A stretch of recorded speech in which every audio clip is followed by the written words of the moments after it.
I'm now very pleased to introduce you to Dr. Mary Williams and Dr. Misha Rosenbach, who are going to be talking with us today about dermatology and climate change. And brief introductions, you can find more about them in the program guide, but Dr. Williams is a clinical professor of dermatology and pediatrics at the University of California, San Francisco. She's a founding member of the Pediatric Dermatology Research Alliance and past president of the Society for Pediatric Dermatology, and has received a Distinguished Service Award from the American Academy of Pediatrics. She presently serves as the representative of the American Academy of Dermatology to the Medical Society Consortium on Climate and Health. And we are grateful to have her contributions. I'll go ahead and introduce Dr. Rosenbach as well, who will be speaking after Dr. Williams. So Dr. Rosenbach is an associate professor of dermatology and internal medicine at the University of Pennsylvania. He is the vice chair of education and dermatology residency program director. He's involved in local, state, and national efforts focused on sustainability in healthcare and climate change. And he is the former deputy editor of JAMA Dermatology and remains on its editorial board.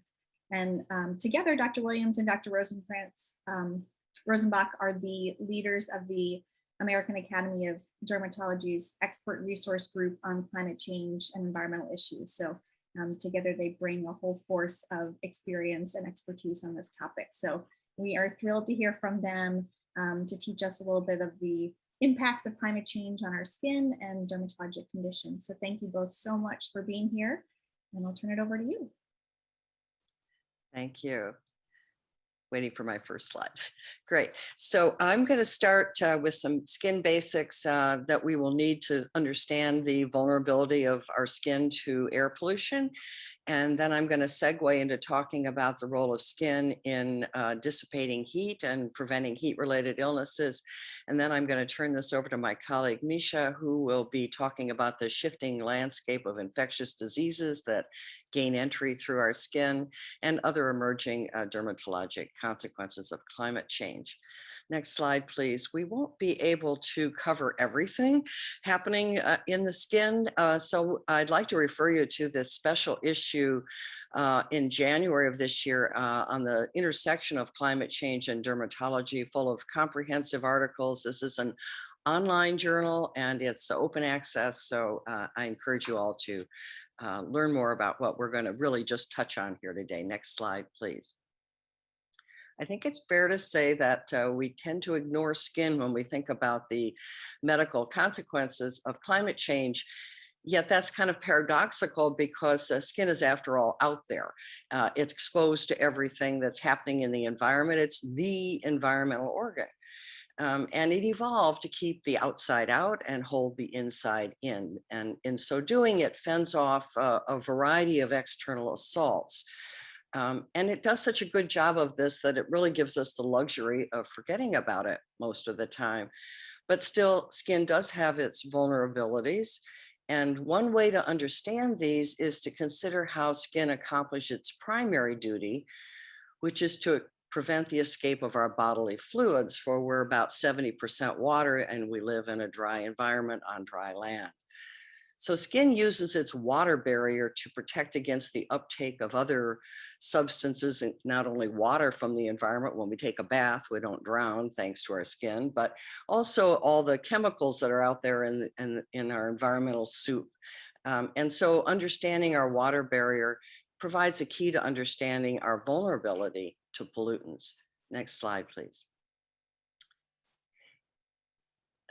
The drawing on the left should be familiar to most, but bear in mind, it's not drawn to scale. What it's showing is the epidermis sitting on top of the thicker dermis. Actually, the dermis is about 40 times thicker than the thin epidermis. And the dermis is mostly fibrous, filled with blood vessels and nerves and glands from the skin, like sweat glands and hair follicles. The epidermis is the business end of skin. And this is this very cellular layer whose job it is to produce the stratum corneum. And the middle section shows a kind of a familiar picture of skin from a light microscopic version, and we see the stratum corneum there as this kind of loose structure of dead cells, but this is really an artifact. And if one takes the effort to preserve the structure of the skin, as shown on the far right, you can see that the stratum corneum is a very compact, tightly organized, multi-layered structure. And this is our interface with the external world. This is our barrier. Next slide, please. One way to think about the stratum corneum is to consider it like a brick wall in which these organized cells are the bricks, and they're mostly filled with keratin filaments. And then they are surrounded by multiple layers of membranes.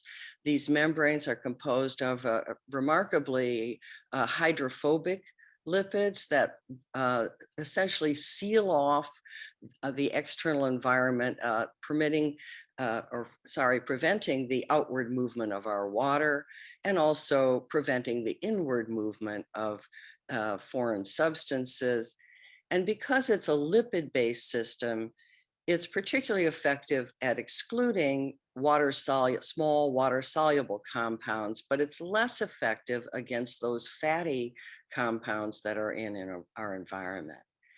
Next slide, please. And this brings us to a consideration of air pollution and its effects on skin. And air pollution, I think of as the fellow traveler of climate change, because it's caused by the same things that are producing climate change, our dependence on fossil fuels for energy. Next slide, please. Pollution comes in many forms, of course. It produces the carbon dioxide that is causing global warming and climate change, but it also spews out a number of compounds that are noxious to humans and other beings, including particulate matter of various sizes. And what's important to remember about particulate matter is that these represent vehicles for polycyclic hydrocarbons and other noxious substances that coat these particles. Also, gases, the nitrogen oxides and sulfur dioxide, are noxious in themselves, but also when acted upon by heat and ultraviolet light, produce ozone, the ground level ozone or smog, tropospheric ozone. And ozone is a highly bioreactive compound and damaging. Next slide, please. And I think everyone is aware of the consequences to lung health from air pollution, in which it's the smaller particles, the fine PM 2.5, standing for less than 2.5 microns in diameter, that are able to penetrate deeper into the airways and deliver their noxious products, producing oxidative stress and inflammation, and actually entering the bloodstream and going elsewhere in the body. Also, in recent years, focus now on even the ultrafine, less than, this is a misprint, it should be 0.1 micrometers, very small particles that can go even more deeply into the airways and directly into the bloodstream. Next slide, please. Well, we've known that about lungs and air pollution for some time, but it's really only about 10 years ago that a group in France first asked, to my knowledge, well, what else do people go see their doctors about when the air quality is bad? And so they surveyed the general practitioners in the area, and they discovered, yes, after episodes of severe air pollution, there was an uptick in visits for both upper and lower respiratory diseases, but also for symptoms like headaches and skin rash and conjunctivitis. Next slide, please. And I think this led then to a number of studies now that have come out in more recent years about the direct effects of air pollution on skin. And what's important to keep in mind here is that even the PM 2.5, very little of this actually penetrates through the stratum corneum, but these polycyclic hydrocarbons that are coating the particles do. They're lipophilic and they can easily traverse the skin's barrier. And some PM 2.5 probably also can gain access through the root of hair follicles. Ultrafine PM, however, can penetrate directly through the stratum corneum. Next slide, please. And I think we need to learn more about their effects on skin. So we're beginning to see a number of reports then linking specific skin disorders with air pollution. And one of this has been linking signs of skin aging and skin pigmentation. And this has been shown to be linked to exposure to exhaust from automobiles, for example, in the development of senile lenigos, as shown on this patient. And this probably shouldn't be surprising because we've known for many years that smokers, chronic smokers, show advanced signs, premature advanced signs of skin aging. Next slide, please. Another observation is increased visits for flares of acne following episodes of air pollution. These studies have mostly come out of China.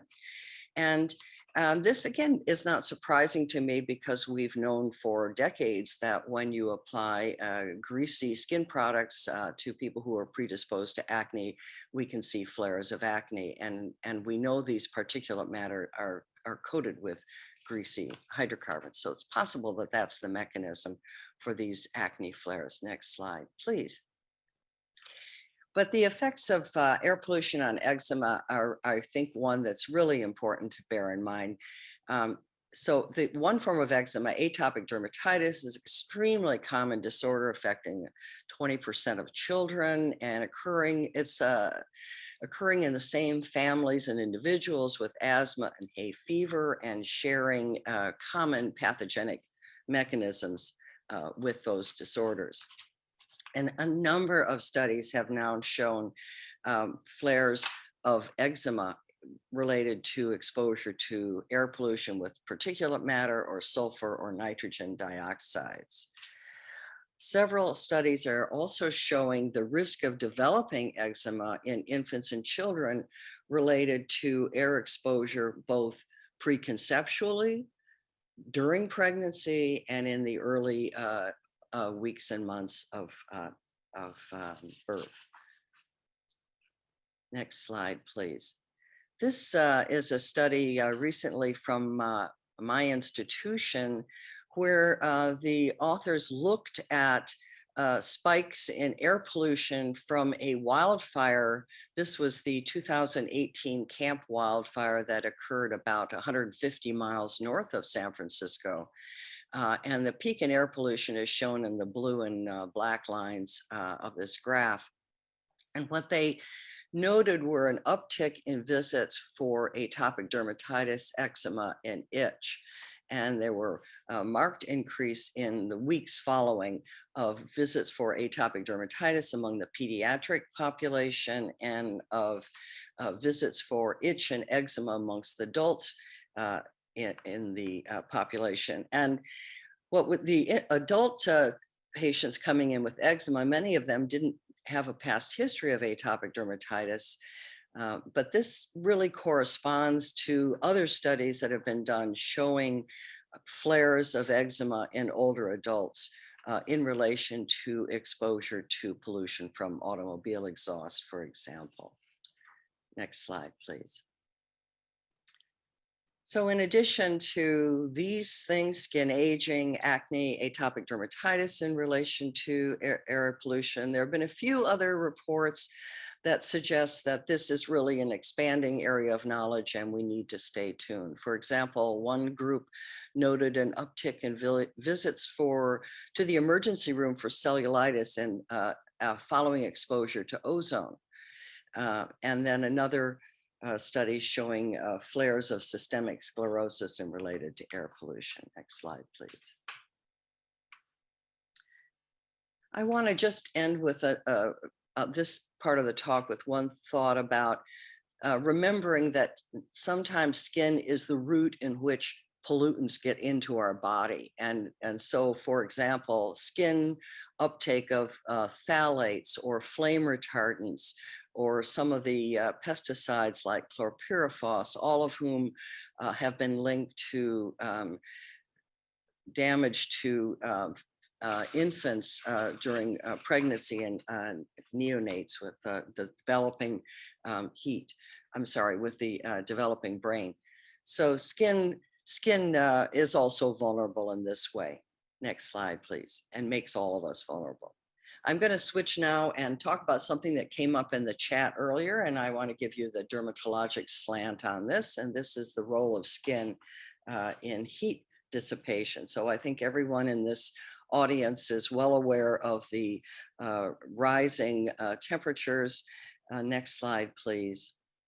But what's important to keep in mind is that just a very small increase in the mean temperature leads to a large increase in the number of days in which we have markedly increased heat. So next slide, please. This slide illustrates the data for California, demonstrating that heat waves are not only becoming more frequent, but they last longer and they are more intense. And indeed, presently, as was noted, heat is the leading cause of death due to extreme weather events, both in the United States as well as globally.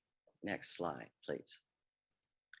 Well, what does this have to do with skin? Well, skin is the only organ that is able to dissipate our heat, and it does so in two ways. It receives signals from the hypothalamus, a central control center that's monitoring the core temperature. And then this instructs the skin for two responses. The first is to dilate the cutaneous vasculature. And then this brings more warm core blood out to the surface where it can be radiated outward or conducted or convected out to the environment and dissipate heat. But this is only an effective means of heat dissipation if it's cooler outdoors than the core temperature. And it's also important for us to recognize that this mechanism can consume up to 60% of cardiac output, which means that it can be very destabilizing for people who have limited cardiac capacity. Sweat is our most effective means. I need to stay on that slide for a moment.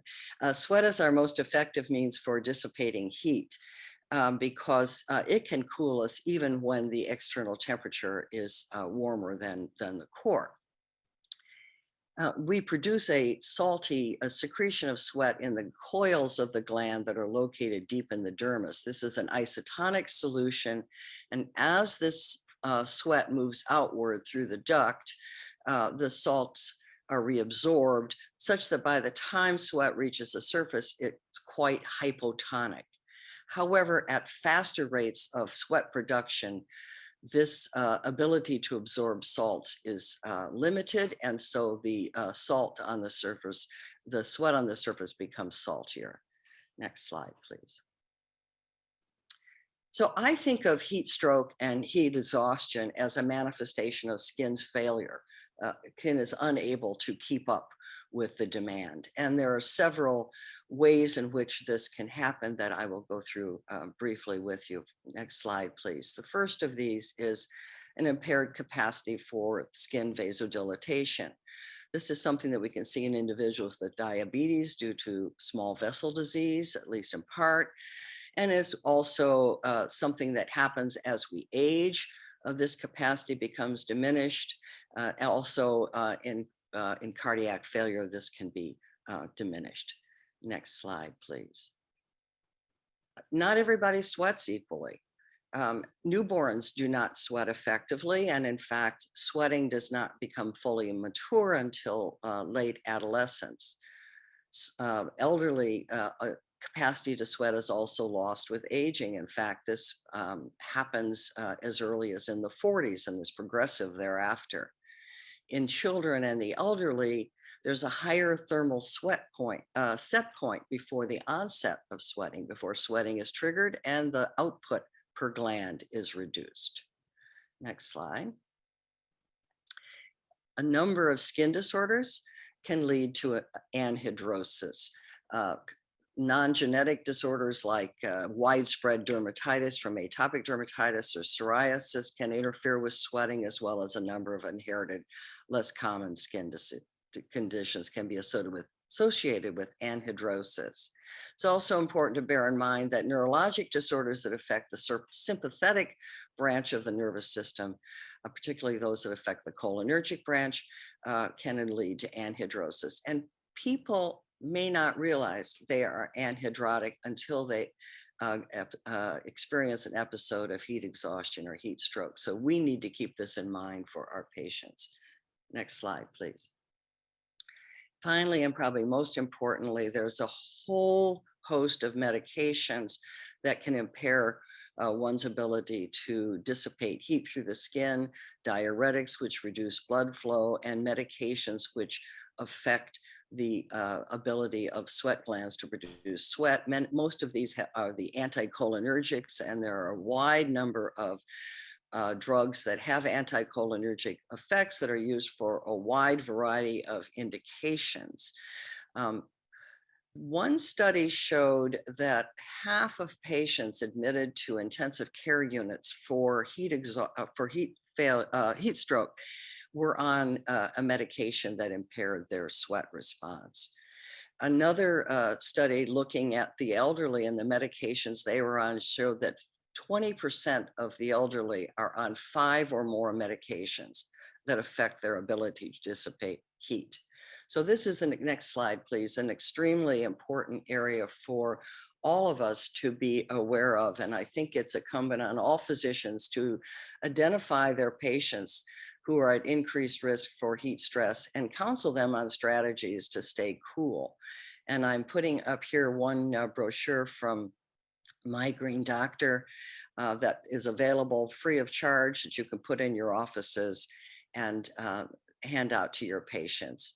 And then I think every time we prescribe drugs, we need to know their side effects, and we need to focus now on those drugs that affect thermal regulation and know which ones are less likely to impair our ability to sweat for those patients who are most vulnerable. Thank you so much for your attention, and I'd like to turn now to my friend, Misha. Thanks so much, Mary. That was wonderful as always. And I know you can't talk and keep up with the chat, but there's a lot of really interesting questions and a lot of engagement in the chat. And I tried to address what I could, but you're the real expert in a lot of this. And I'm getting heat stress now because this is a tough act to follow. So thank you so much for having Mary and me here. And it's been great to listen to other speakers and try to engage with, sort of like-minded community with interest in this area. I'm going to try to highlight a few other areas of climate change and dermatology. Next slide, please. Mary and I are the co-founders and co-chairs of what's called the American Academy of Dermatology Expert Resource Group on Climate Change and Environmental Issues. And one of the things that's important is that I say that what I'm saying is speaking on behalf of myself and not on behalf of the American Academy of Dermatology, but no other relevant conflicts. Next slide. And I'm going to go over, I'm going to touch on a little bit of what Mary mentioned about wildfires, but from a slightly different direction, bridging from atopic dermatitis to a couple of other inflammatory skin diseases, just sort of as an introduction to what I'm going to spend most of the time talking about, which is sort of warming and extreme weather events and the cutaneous sequelae from things like storms. And then I'm going to end with what in general is at least most dermatologists' favorite things to see, which are pictures of bugs and their rashes. And we're going to talk about vectors and changing patterns, both temporally and geographically, of skin disease from infections that are changing kind of their geographic distribution in response to climate change. Next slide, please. So Mary's already highlighted this. It was really nice to have a journal dedicate a special issue focused on climate change and dermatology. And there's literally, I think, over a dozen articles here. And so what Mary and I are talking about is really just scratching the surface. Next slide, please.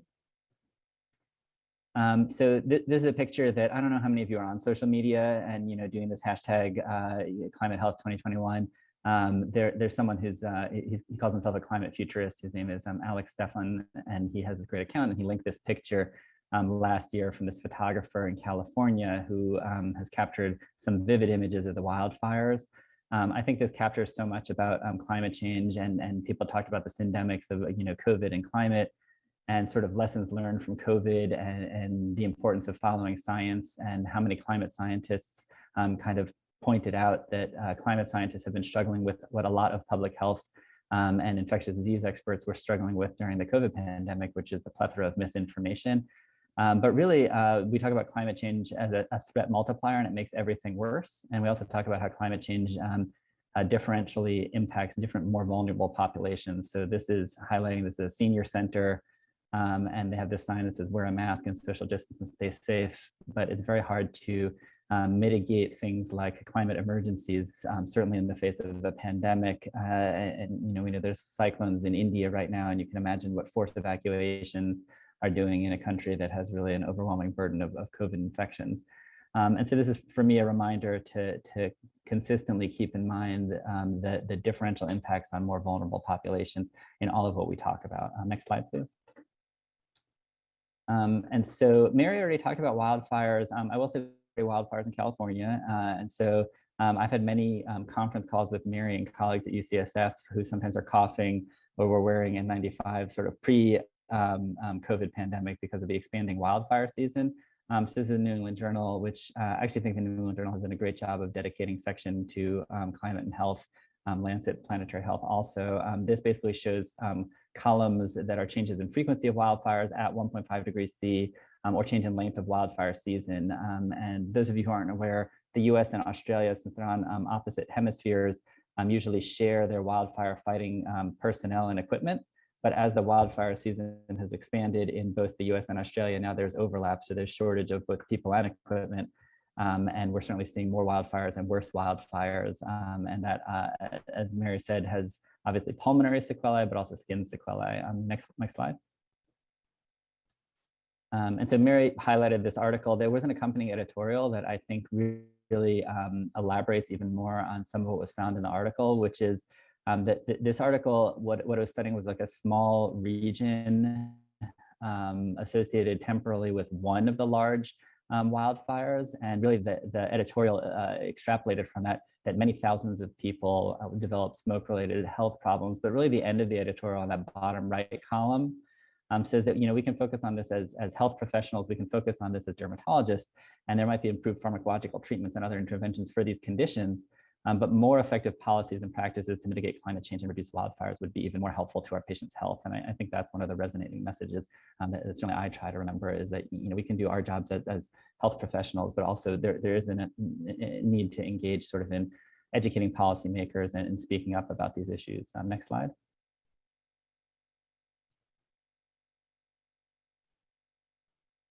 Next slide.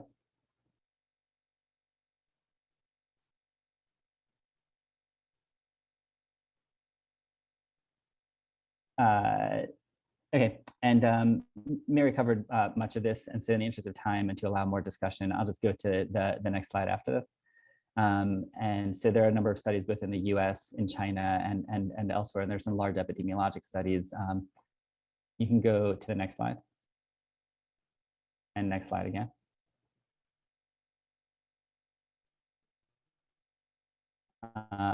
So a number of studies highlight dermatitis associated with climate change and air pollution, but there's also associations. Okay, can you go to the previous slide from the hand picture? And no, that's the wrong direction. One slide, yeah, great. So there's, besides atopic dermatitis, there's also an association between climate pollution and hospitalization for inflammatory and autoimmune diseases.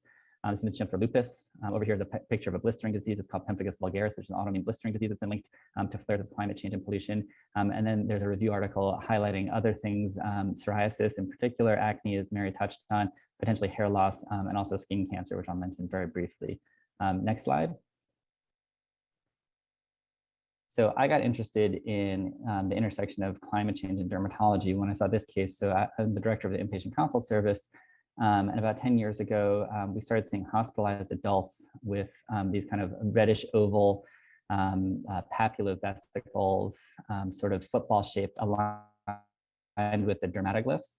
And this is something that we recognize as hand, foot, mouth disease, which we're used to seeing in pediatric populations, where we call it hand, foot, mouth, and butt disease. In adults, it was slightly different presentation, where it was more like hand, foot, ears, and scrotum and chin. But it was common in residency training programs to be exposed to pictures of adults with hand, foot, and mouth disease. And if you go to the next slide, we presented this case at an ID case conference, and the infectious disease team told us that this is actually something that they had been expecting to see, because in China, hand, foot, and mouth disease is a reportable illness. They had basically shown that we would expect to see more hand, foot, and mouth disease in a warming world. And you can advance again. There's, I'm sorry, animation on this one. So go to the next slide, please.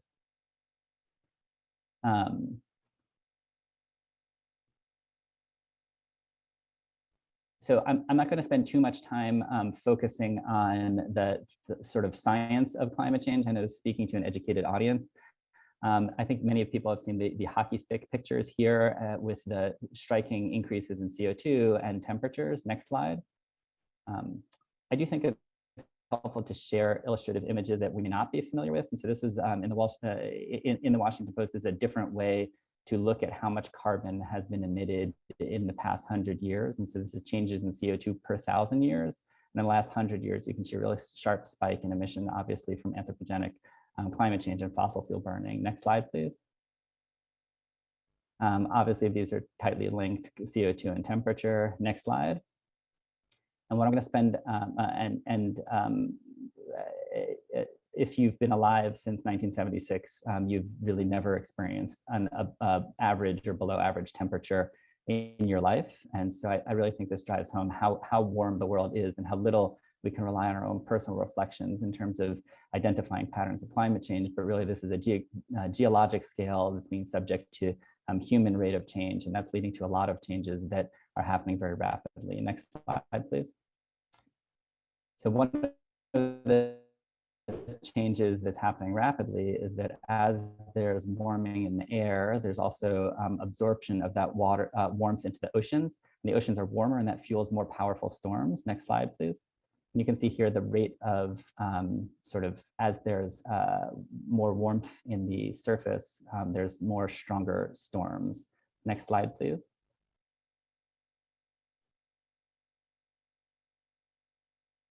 One of the things that we've seen is an increase in water-related disasters over time as the Earth is warming.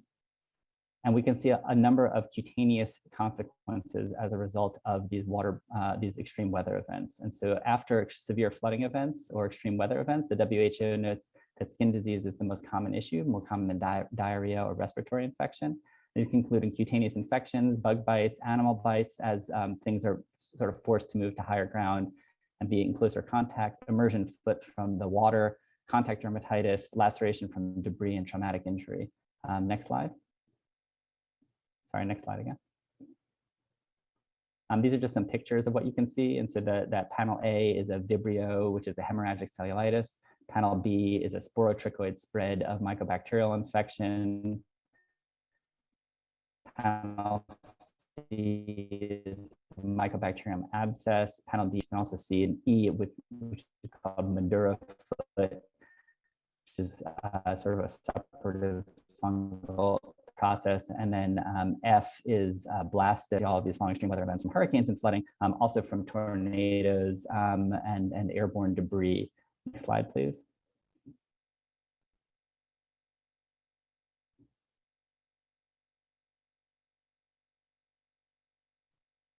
Okay, and so I just want to close with some changing patterns in infectious diseases. And so we see a lot of infectious diseases which show up on the skin. Many of these can be vector-borne. And so we know that the Ixodes tick that carries Lyme disease is expanding its habitat northward as tropical temperatures are extending into the subtropical and temperate zones. And here you can see erythema chronica migrans from a large rash from a bite site on the flank there. Next slide.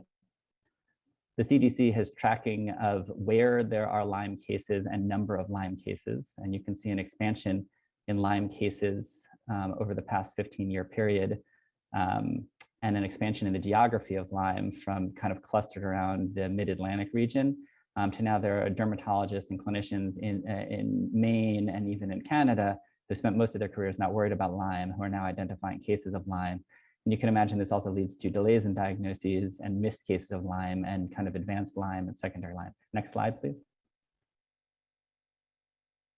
So it's not just ticks that are changing their pattern of where they live. Mosquitoes are also migrating outward from different habitats. And so the Aedes mosquito, which transmits dengue, chikungunya, and Zika, is expanding out from kind of Central and Northern South America up into parts of the US and can be found in, certainly in Miami. There were cases of Zika in Miami, but also really throughout kind of the Southern US. You can find traces of either antibodies or actual continental US infections. And so dengue is characterized by islands of sparing on a sea of red. Chikungunya acutely has a morbilliform rash, but chronically can lead to this angulated, reticulated hyperpigmentation. And Zika is distinguished from the two frequently by commonality of conjunctivitis or scleral injection in the setting of Zika. Next slide. And this is just some pictures of patients we've diagnosed with dengue in Philadelphia area. These all had travel history, so not saying that there's Philadelphia endemic dengue at this point. You can see nicely the islands of sparing the sea of red. Next slide. There are some maps of where the projected habitat of the Aedes mosquito will be and where cases of dengue are expected to expand to. So basically expanding outwards from the equatorial regions out into kind of subtropical and temperate regions over time from 2020 to 2020, and then that middle row is 2020 to 2050, and that bottom row is 2050 to 2080. And you can see a dramatic expansion in the territory and places where we might see dengue. Next slide. It's not just vector-borne illnesses, though, it's also fungal infections. So we often think about coccidioidomycosis as a valley fever found in Southeast California and the Southwest US around Arizona. But as there's prolonged drought, and you may have heard that the ice pack at California is like 2% of what it should be, and it's a really historic drought across most of the Western US. That leads to dust. Dust is where the coccidioidomycosis lives, and then storms and wind will blow it around, and then people can get infected. You can see some spikes there following prolonged drought in Arizona and then California. But we don't really just think about this now as valley fever. Coccidioidomycosis is now found throughout the Western US. There have been endemic cases found in the Pacific Northwest as well. Next slide. Leishmania is really interesting. So it's carried by the sandfly. Traditionally on like a board exam, you'll hear someone when camping in Costa Rica and you can stop reading and say that's leishmaniasis. In reality, there was this really interesting mathematical model paper in PLOS about 11 years ago that basically showed a predicted map of where a sandfly will live in about 10 years. And sure enough, if you advance to the next slide, so this was predicted about 10 years ago for mathematical modeling as a result of climate change. They said that there should be endemic leishmaniasis in the US. And then in 2018, this paper came out of clusters of cases of endemic leishmaniasis throughout Texas. And this is certainly as a result of the vector patterns changing in response to changing climate. Next slide.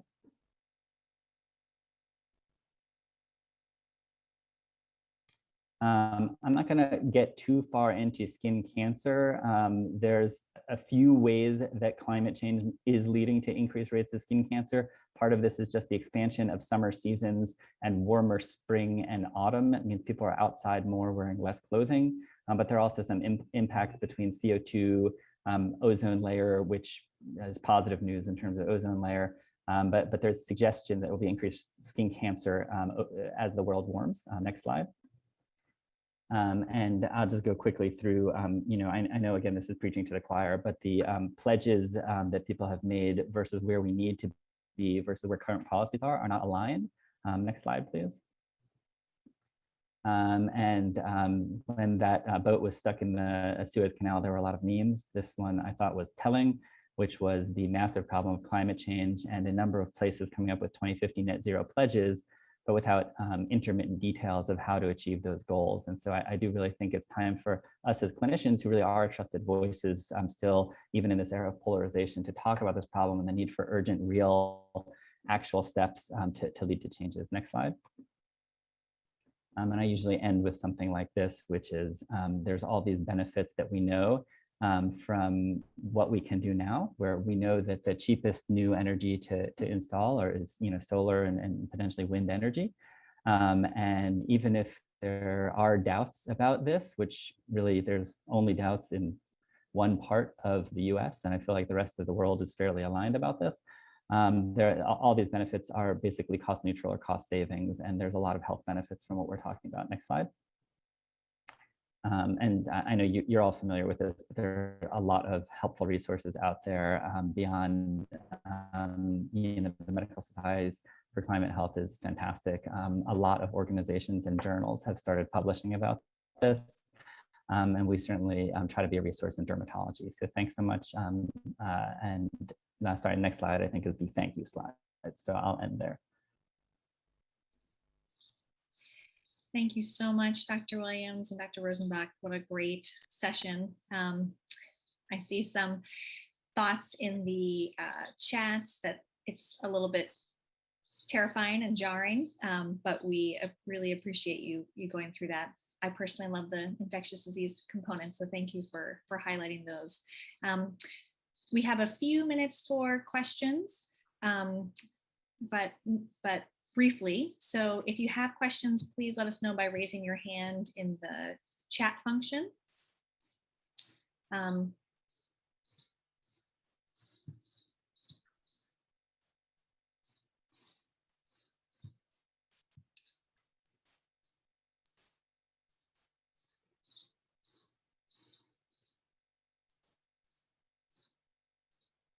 know both of you answered a number of questions in the chat already. Anita Lowe has a question. You can go ahead and unmute yourself and ask. Awesome. Thank you both so much. That was really informative. My specialty, I deal a lot with wound healing. I was wondering if there was any evidence of how particulate matter or pollution or heat impacts wound healing in the dermatology literature. Misha, I don't know of any of you. See, I unmuted, but I was really happy to see Mary was unmuted. I thought she knew the answer to this. So, no, short answer, I'm not aware of anything. We work really hard in wound healing to like address, the interface there, and you've lost your skin barrier. I'm sure everything's absorbed more through ulcers. So if there's bad stuff in the air, it will be absorbed more through ulcers. Smoking, we know, impairs wound healing, although there could be obviously forward flow issues and vascular issues to that. But it's certainly something worth exploring. A really good question. Thank you so much. Great question. Molly, do you have a question?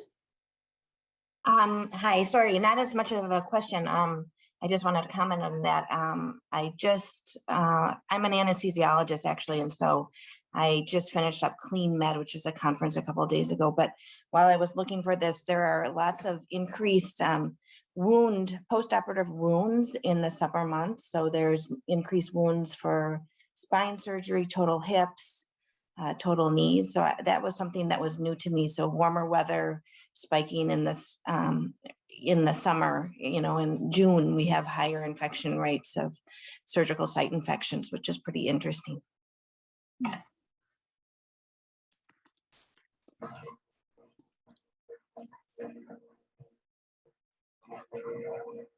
Thank you for that comment. That is very interesting. Looks like we have a question from Holly and a few more questions in the chat as well, which perhaps Dr. Williams, Dr. Rosenbach can answer once we conclude. But Holly, did you want to unmute and? Sure. I have a question for Dr. Williams, and thank you coming on. So I'm in internal medicine. Dr. Williams, you mentioned you're talking about phthalates and off-gassing, and what about cars and the heat in the sitting in summer heat? And there's all these things with these warnings from I think it's from California has a particular warning about I think they're from polyvinyl or vinyl products, and what are the risks of these toxins, and do they ultimately off gas, and can people sitting in their cars have more absorption? Or, how does heat impact all the vinyl and things we use in every day that probably off gas? Some of these worrisome things that you had that one slide with the volatile compounds. I think that's question. I'm not sure I an expert in that, but it certainly makes sense from a chemistry point of view that when you heat up molecules, they get more active. So it would seem likely that that heating will lead to more off-gassing of these substances. And this is really this area of indoor air pollution, I think, is another area where we're going to be learning much more. It's a very much an evolving area of knowledge.